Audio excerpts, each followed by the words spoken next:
즐거운 일이 생겨도 그 즐거운 일이 그렇게 오래 가지 않고, 기쁜 일이 생겨도 그 기쁨이 오래 가지 않고 곧 슬픔이 찾아와서 슬픔에 우리가 지배당하게 된다, 그런 말씀이죠. 건강과 사업과 또 직장과 또 가정, 또 공부하는 데 있어서 끝없이 근심과 염려와 불안이 우리의 마음을 피곤하게 만듭니다. 살면서 우리가 참 좋은 쪽으로만 그렇게 길이 열리면 좋은데 세상살이가 그렇지 못합니다. 모든 것이 다 우리의 생각과 뜻대로 되질 않고 있습니다. 우리 예수님도 세상을 살아가시는 동안에 많은 고난과 어려움을 당하셨습니다. 특별히 겟세마네에서 기도하시는 그 예수님의 모습을 생각해 보면 그 예수님은 참으로 고난에 가득 차신 그러한 모습을 우리가 생각해 볼 수가 있습니다. 피할 수만 있으면 십자가의 길을 피하고 싶은데 우리 예수님이 십자가 지시기 위해서 세상에 오셨기 때문에 피할 수가 없습니다. 그래서 주님은 더 고통스럽고 더 괴로워하실 수밖에 없었습니다. 우리가 인생에서 이렇게 고난과 불안과 근심, 걱정, 많은 어려움을 당하면서 그렇게 세상을 살아가고 있는데 이것을 어떻게 극복하고 살아가야 될 것인가, 한번 우리가 본문에 나오는 야곱의 모습을 속에서 그 방법을 배우고 문제를 해결받는 그런 복된 시간이 이 시간이 되기를 주님의 이름으로 간절히 축원합니다. 오늘 본문 말씀해 보면 야곱의 모습 속에서 우리는 귀중한 것들을 많이 발견하게 됩니다. 야곱의 일생 중에 이 본문 28장은 새로운 인생의 전환점이요, 그리고 야곱이 바뀌어지는 대단히 중요한 전환점이 되는 그런 이야기입니다. 야곱은 경쟁자로 태어났죠. 태어날 때부터 자기 형 에서의 발꿈치를 그렇게 잡고 나올 정도로 그런 경쟁심이 대단합니다. 또 형을 경쟁자로 그렇게 여겼습니다. 결국에 권모술수를 다 써서 형의 권리를 다 빼앗고 또 외삼촌 집으로 그가 피신을 가게 됩니다. 야곱은 아버지 집에서 자기에게 필요한 걸 다 얻었습니다. 장자의 명분을 얻고 아버지가 큰아들에게 복 주시는 이 축복권도 그가 얻어냈습니다. 그런데 이상하게도 이 사람은 세상에서 얻을 거는 다 얻었는데 이상하게 삶의 모습이 지금까지 살아왔던 그 삶의 모습보다도 참으로 큰 위기를 맞이하게 되었고, 지금까지 살아온 그 어느 때보다도 정말 힘든 그런 상황에 그가 직면하게 되어 있었습니다. 야곱은 그가 생각할 때에 인생이라고 하는 게 그저 수단과 방법을 가리지 않고 이익을 챙기기만 하면 다 되는 줄 알았습니다.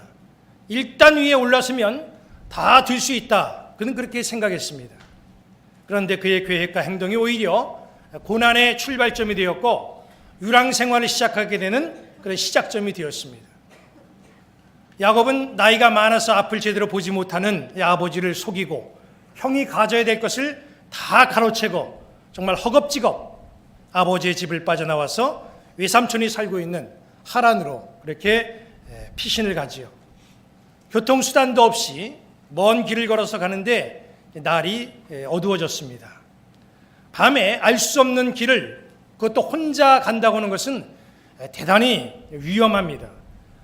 저도 1997년도에 미국 텍사스에 있는 그 킬린이라고 하는 곳에 성두가 연합 감리교회가 있는데 거기에 초청을 받고 말씀을 전하러 간 적이 있습니다.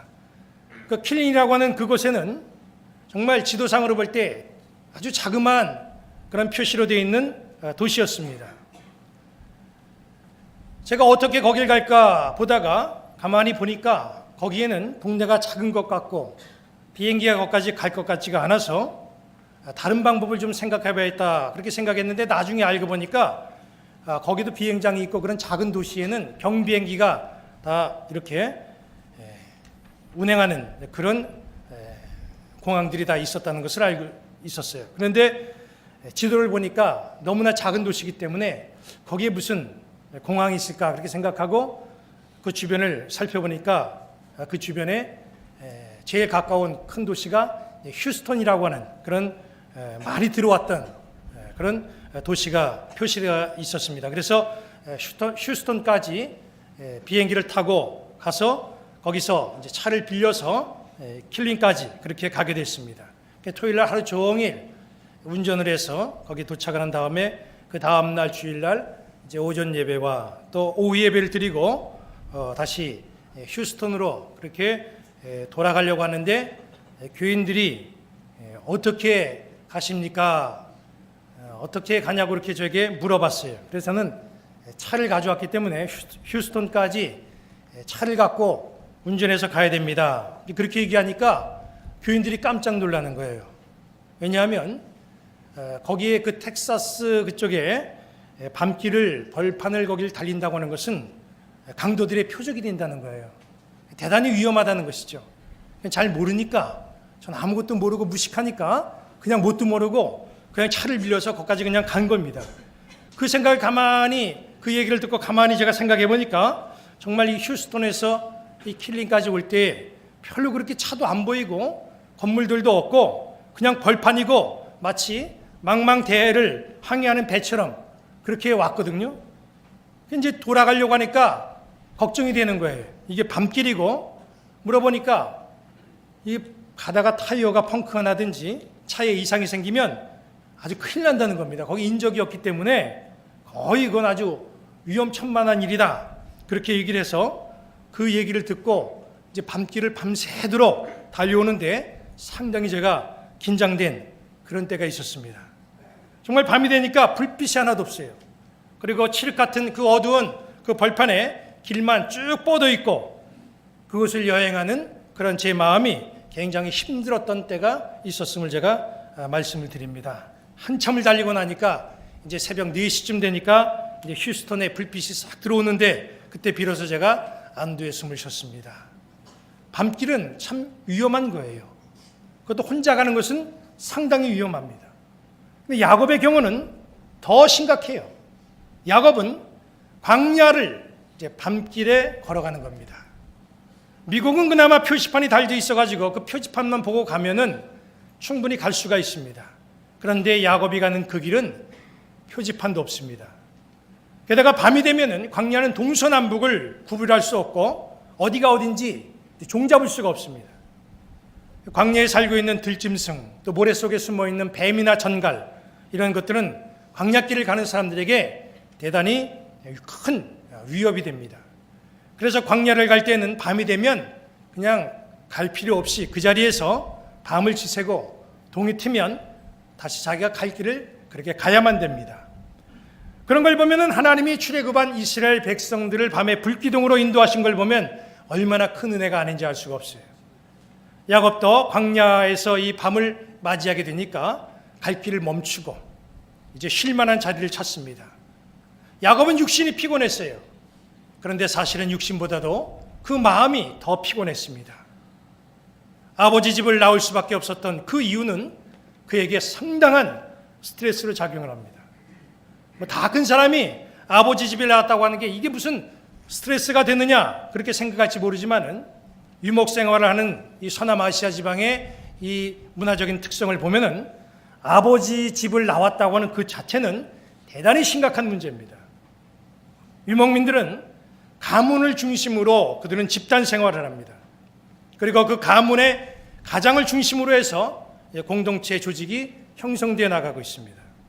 그래서 가장은 그냥 한 가정의 가장이 아니라 한 가정의 어른이 아니라 한 가문의 중요한 지도자입니다. 가장을 중심으로 해서 이 가정의 이 모든 식구들, 이 공동체 속에서 살아가는 모든 식구들을 안전하게 책임져야 되고 또 보호받아야 되고 서로 협력함을 통하여서 그 공동체를 든든하게 세워가야 됩니다. 가족 공동체의 일원이 만약에 위험에 처해 있다든지 어떤 문제가 발생되면 그 가족 공동체의 모든 멤버들은 다 협력해서 문제를 해결하고 도움을 줘야 됩니다. 그래서 가정 안에는 경제력뿐만 아니라 군사력도 갖춰놔야 되고 안전을 지켜나가야 됩니다. 이 같은 유목민의 삶에 대한 이해를 우리가 창세기 아브라함의 이야기 속에서 잘 살펴볼 수가 있습니다. 아브라함 시대에 가나안에 전쟁이 납니다. 그 전쟁통에 조카 롯이 이제 사로잡혀가게 되죠. 그때에 아브라함이 자기 집에서 기른 318명을 데리고 롯을 구출하게 됩니다. 웬 집안에 사람이 그렇게 많고 뭘 그렇게 훈련을 잘 시켰느냐 하지만 바로 가족 공동체가 군사력도 갖춰놔야 되기 때문에 바로 그렇게 했던 겁니다. 그 정도로 가족 공동체는 가족을 지킬 수 있는 힘을 갖춰놓고 있다, 그런 말씀입니다. 그리고 롯은 아브라함과 멀리 떨어져 있지만 아브라함이 생각할 때에 멀리 떨어져 살고 있는 롯도 우리 가족이다, 가족 공동체라고 여겨서 그들이 롯이 어려움에 처하게 됐을 때에 그 문제를 해결하기 위해서 적극적으로 그 아브라함의 가문이 나섰던 겁니다. 이런 것들이 바로 가족의 의무이고 그리고 유목사회의 큰 특징이라는 거예요. 그렇기 때문에 유목민들에게 가장 가혹한 형벌이 뭔가? 그것은 바로 공동체에서 추방당하는 겁니다. 공동체에서 추방을 당하면 그 누구의 도움도 받지 못해요. 여기저기 떠돌아다니다가 위험을 만나면 자기 혼자 해결해야 되는데 혼자서는 도저히 해결할 방법이 없습니다. 가족 중에서 나가라 라고 그렇게 선언된 것은 거의 사형 선고나 다름이 없습니다. 야곱이 제일 두려웠던 것은 맹수가 아닙니다. 뱀도 아니고 정갈도 아니에요. 그가 두려웠던 것은 바로 내가 혹시 아버지의 버림을 받고 우리 가문에서 떨어져 나가는 게 아닌가. 이게 가장 불안했고 두려운 부분이었습니다. 나중에 야곱의 심리 상태를 보세요. 그 머릿속에는 내가 어떻게 하면 고향으로 돌아가나, 이게 머릿속에 가득 찼습니다. 창세기 28장 20절 21절 보면요, 야곱이 소원하여 이르되 하나님이 나와 함께 계셔서 내가 가는 이 길에서 나를 지키시고 먹을 떡과 입을 옷을 주시어 내가 편안히 아버지 집으로 돌아가게 하시오면 여호와께서 나의 하나님이 되실 것이요, 그랬습니다. 내가 편안히 아버지의 집으로 돌아가게 하시오면 집에 갈 수 있게 해달라는 거예요. 이게 하나님을 만난 야곱의 소원이랐다는 거예요. 소원. 집을 나온 지 얼마나 됐다고 벌써 집 생각이 나고 집에 가고 싶어 합니까? 우리가 생각할 때 야곱이 좀 이상한 사람이고 향수병이 짙은 사람이 아닌가 그렇게 생각할지 모르지만 그런 것이 아닙니다. 야곱은 지금까지 살면서 하나님에 대한 이야기를 들었어요. 그런데 하나님의 음성을 듣거나 하나님을 만난 적은 없습니다. 그런데 캄캄한 광야의 한복판에서 비로소 하나님을 만나는 경험을 한 겁니다. 얼마나 영광스럽고 신기스럽고 신기하고 감격스럽고 기쁜 상황입니까? 너무나 기쁘고 감격에 겨워서 하나님 앞에 소원을 하잖아요. 그 소원의 내용을 보세요. 21절에 내가 편안히 아버지 집으로 돌아가게 하시오면 여호와께서 나의 하나님이 되실 것이요, 그랬습니다. 하나님을 만나고 소원하면서 복을 간구하는 야곱의 소망을 보세요. 하나님 만났으면 내가 하나님 앞에 좀 멋있는 걸 얘기해야 되잖아요. 좀 괜찮은 거, 여러 가지 구할 게 얼마나 많습니까? 어차피 이렇게 된 마당에 새로운 땅에 가서 새롭게 시작해서 성공하고 잘 살게 해주십시오. 뭐 이런 내용을 좀 얘기해야 되잖아요. 그런데 야곱의 소원이 그게 아니었어요. 다시 집에 돌아갈 수 있도록 해 주십시오. 이게 바로 야곱의 소망이었다는 겁니다. 하나님을 만난 야곱이 많은 소원을 뒤로하고 집에 잘 돌아가게 해달라고 하는 소원, 너무나 이상하잖아요. 야곱이 왜 그런 소원을 했습니까? 왜 아버지 집에 대해서 그렇게 집착을 하고 있습니까? 공동체에서 버림받는 것이 두려웠기 때문에 그런 겁니다. 공동체에서 버림을 받으면 이게 살아도 사는 게 아니에요. 돈 많아도 소용이 없어요. 아무리 많은 건 얻어도 공동체에서 떨어져 나가는 건 사는 게 아닙니다. 그래서 광야에서 밤을 지내는 이 야곱은 지금 심리적으로 굉장히 힘들고 불안했습니다. 저는 돌을 베개 삼아 잠을 청하는 이 야곱의 모습을 상상하면 가끔 웃음이 나옵니다. 왜냐하면 야곱은 잠자리에 드는 스타일이 아주 저하고 비슷한 것 같아요. 저는 잠을 잘 때 꼭 베개가 있어야 잠을 잡니다. 베개가 없으면 잠을 못 자요. 야곱을 보니까 이 사람은 광야에서 상황이 그러면 대충 그저 잠을 자지, 이 돌이라도 내가 개의치 않으니까 이걸 베개로 삼고 꼭 자야 되겠다, 이런 생각을 갖고 있었고, 그렇게 하는 걸 보면은 이 야곱도 베개 없이는 잠을 자지 못하는 그런 스타일 같습니다. 야곱이 돌을 베개로 삼고 그렇게 잠을 자는 모습을 한번 여러분 머릿속에 상상하고 그려보시기 바랍니다. 그 모습은 아무리 좋게 봐주려고 해도 굉장히 고난스러운 그러한 모습으로 우리 머릿속에 그려질 수밖에 없습니다.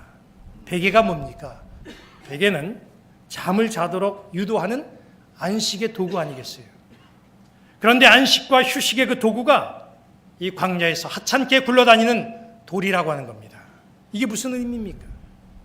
광야에서 굴러다니는 돌을 베개 삼고 잠을 잔다고 하는 그거, 야곱의 고난과 슬픔이 그대로 보여지는 그런 그림입니다. 돌을 베고 누웠으니까 누워도 편하지 않을 거예요. 돌을 베고 잠을 자려고 하니 잠을 청해도 잠이 옵니까? 잠이 올 리가 없죠.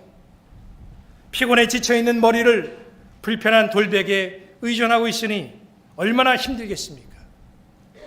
그런데 중요한 것은 이 고난의 돌베개를 베고 마지못해 누워있는 이 괴로운 야곱이 그 상황 속에서 꿈을 꾸고 있었다, 그런 말씀입니다. 여기 창세기 28장 12절부터 14절을 보세요. 꿈에 본즉 사닥다리가 땅 위에 서 있는데 그 꼭대기가 하늘에 닿았고, 또 본즉 하나님의 사자들이 그 위에서 오르락내리락 하고, 또 본즉 여호와께서 그 위에 서서 이르시되 나는 여호와니 너의 조부 아브라함의 하나님이요 이삭의 하나님이라. 내가 누워있는 땅을 내가 너와 네 자손에게 주리니 네 자손이 이 땅에 티끌같이 되어 내가 서쪽과 동쪽과 북쪽과 남쪽으로 퍼져갈지며 땅의 모든 족속이 너와 네 자손으로 말미암아 복을 받으리라 그랬습니다.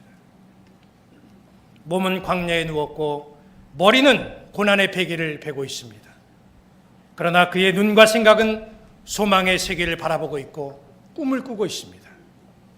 잠을 자는 장소는 광야요, 광야는 죽음의 땅 아니겠습니까? 절망의 땅이고 공포의 땅입니다. 그 땅에 머리 두고 그리고 잠을 청하는 그 야곱, 그 머리에 베어있는 그 베개는 푹신한 베개도 아니에요. 고난과 괴로움의 돌, 그것이 바로 그가 베고 있는 베개였다는 거죠. 야곱의 환경과 처지와 몸이 그랬다는 거예요. 하지만 야곱의 꿈은 어떻습니까? 몸은 그렇지만 그 환경 속에서 곤고한 몸으로 누워있긴 하지만 그의 꿈은 하늘을 날고 있었다는 거예요. 여기 15절에 뭐라고 그랬습니까? 내가 너와 함께 있어 네가 어디로 가든지 너를 지키며 너를 이끌어 이 땅으로 돌아오게 할지라. 내가 내게 허락한 것을 다 이루기까지 너를 떠나지 아니하리라 하신지라. 하늘에서 전개되는 이 엄청난 소망의 메시지가 바로 야곱의 피로를 깨끗하게 씻어줍니다. 잠에서 깨어난 야곱이 어떤 생각이 들었습니까? 내가 몸이 너무 고단하니까 헛것을 봤구나, 그렇게 말했습니까? 꿈에서 깨어나니 이거 좋다 말았다, 이렇게 말했습니까? 야곱은 꿈을 꾸고 난 다음에 그가 생각이 달라지고 행동이 달라지고 변화되고 바뀌어지는 모습을 우리가 이 말씀 통해서 살펴보게 됩니다. 어떻게 무엇이 달라집니까? 어떤 생각들이 달라졌습니까? 여기 16절에 보니까 야곱이 잠이 깨어 이르되 여호와께서 과연 여기 계시거늘 내가 알지 못하였도다. 무슨 말입니까? 그동안 야곱은 하나님은 우리 아버지 집에만 계시는 분이다. 내가 아버지 집을 떠나올 때 하나님도 나를 떠났다. 그렇게만 생각하고 살아왔어요. 자기가 집을 떠날 때 모든 것이 다 떠난 줄 알았습니다. 그런데 꿈을 꾸고 나니까 하나님이 자기와 함께 계시는 임마누엘 하나님이었다는 사실을 그가 깨닫게 되었다는 거예요. 그래서 야곱은 지금까지 생각했던 하나님에 대한 생각을 수정을 합니다. 하나님에 대한 야곱의 생각이 달라진 것, 이것이 첫 번째로 달라진 점입니다. 두 번째로 야곱이 어떤 생각이 달라졌습니까? 17절 말씀 보세요. 이에 두려워하여 이르되 두렵도다 이곳이요 이것은 다름 아닌 하나님의 집이요 이는 하늘의 문이로다 그랬습니다. 야곱은 광야를 죽음의 땅, 소망의 땅으로 생각하고 쓸쓸하게 지금 그 길을 걸어가고 있었습니다. 그런데 꿈을 꾸고 나니까 그것이 죽음의 땅이 아니에요. 그것이 거룩한 하나님의 성소가 됐다는 거예요. 그리고 그곳이 내가 가는 그 길이 하늘로 가는 복된 길이라고 하는 사실을 그가 알게 되었다는 겁니다. 광야에 대한 생각이 달라진 것이 바로 야곱이 달라진 두 번째 생각이었습니다. 주님이 우리와 함께하는 이상 우리가 서 있는 이 자리가 아름다운 주님의 동산이고 축복의 통로인 줄 믿으시기 바랍니다. 사람들이 주님의 은혜를 모르기 때문에 지금 이 세상을 그냥 광야로만 생각하고 슬픔과 고통 가운데서 헤어나지 못하고 살아가고 있습니다. 그러나 여러분, 찬송가 438장 1절에도 이렇게 고백되어 있죠. 내 영혼이 은총 입어 중한제쯤을 벗겨보니 슬픔 많던 이 세상이 천국으로 화하도다. 주님의 은총으로 말미암아 이 광야 같은 세상이 주님과 동행하는 아름다운 동산으로 여겨지게 되시기를 주님의 이름으로 간절히 축원합니다. 세 번째로 야곱이 어떤 생각이 달라졌습니까? 여기 18절 19절을 보세요. 야곱이 아침에 일찍 일어나 베개로 삼았던 돌을 가져다가 기둥으로 세우고 그 위에 기름을 붓고 그곳 이름을 베델이라 하였더라 그랬습니다. 야곱은 고난의 돌베개를 예배의 단으로 삼았습니다. 야곱에게 있어서 돌베개는 고난의 도구가 아니라 이제는 예배의 도구가 된 겁니다. 야곱에게 있어서 돌베개에 대한 생각이 완전히 달라진 거예요. 우리가 이 세상을 살아갈 때에 많은 예를 들면서 이 세상은 마치 광야와 같다, 그렇게 말들을 합니다. 그래서 우리는 원치 않게 고난의 광야로 내몰릴 때가 있습니다. 원치 않게 돌베개를 베고 뒤척일 때가 한두 번이 아닙니다. 장소나 환경이나 도구가 아무리 우리를 힘들게 한다고 할지라도, 우리를 또 괴롭힌다고 할지라도, 우리는 나를 사랑하시고 나의 죄를 용서해 주신 우리 예수님이 내가 있는 그곳에 함께 하신다는 믿음이 있으면 내가 딛고 있는 이 광야는 분명히 희망의 땅으로 바뀌게 될 줄로 믿습니다. 내가 베고 있는 고통의 그 돌베개, 그것을 돌제단으로 바꿀 수가 있습니다. 광야에서 하나님 만나 이 베개를 돌단으로 바꾸고 광야를 이 소망의 장소로 바꾼 야곱의 인생을 생각하면서 우리가 2015년도 지금 시작하는 이 2월에 내 모습이 돌베개를 베고자 하는 인생의 모습이라고 여러분 생각이 된다고 한다면 이 시간 말씀을 통하여서 소망의 꿈을 꾸고 인생의 새로운 전환을 맞이하는 그런 바뀌어지는 성도들이 되시기를 주님의 이름으로 간절히 축원합니다. 내가 너와 함께 있으며 네가 어디로 가든지 너를 지키고 너를 이끌어 줄 것이라. 바로 이 주님의 복된 말씀, 2015년도를 사는 우리 모두에게 큰 소망의 말씀이 되시기를 다시 한번 주님의 이름으로 간절히 축원합니다. 기도하시겠습니다.